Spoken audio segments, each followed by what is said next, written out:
So you have sales reps, they're on the field, but they're finding a lot of objections.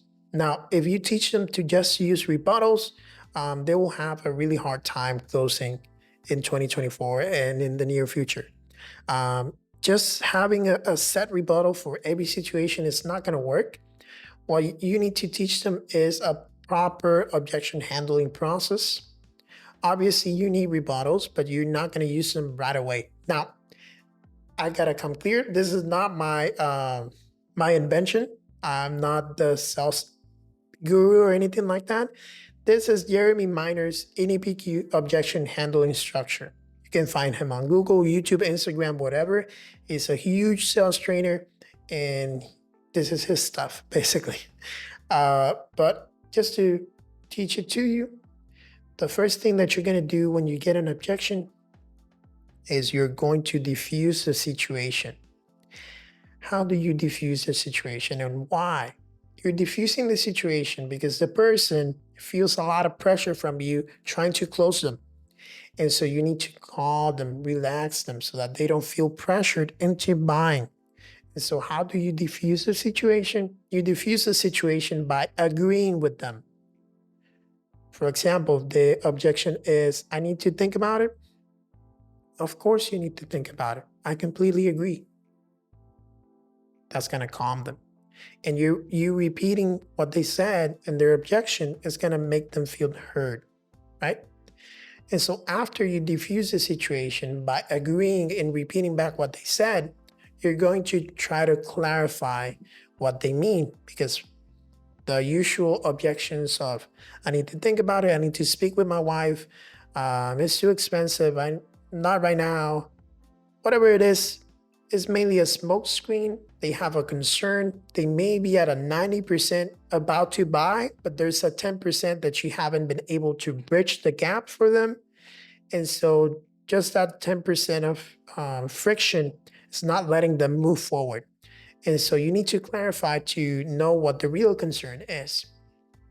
So for example, if they said, I need to think about it, and you already diffuse the situation by agreeing, of course you need to think about it. I completely understand. Now you're going to clarify. What do you mean by you need to think about it? What do you mean by you need to think about it? Now it's really important to say what do you mean and not what do you need to think about.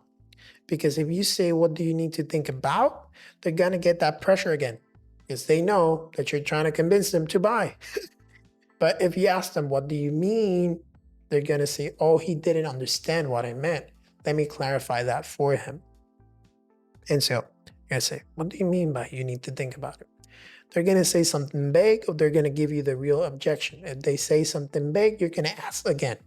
But just to clarify, what is it exactly that you mean that's on your mind? Just help me understand, right? When they say the real objection, oh, I need to think about it because I'm not 100% sure about your warranties or your price point or your qualities or your features or whatever it is. Now you know the real reason why, and you can help them overcome that objection and bridge that gap to close the deal. But if you just had a plain Jane rebuttal, for example, if they said, it's too expensive, and you say, oh, well, we have high prices because we have the best quality in the market, blah, blah, blah, blah, blah.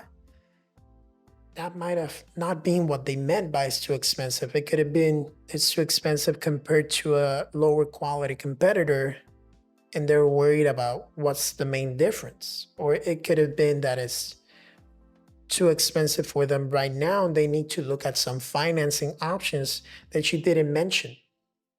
It could have been many different things. So you need to clarify before you try to use a rebuttal to help them overcome that objection. And you will also gain their trust because they're going to feel that you actually care about what they have to say.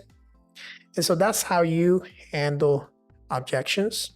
Don't use the rebuttal at the beginning, use it at the end, okay?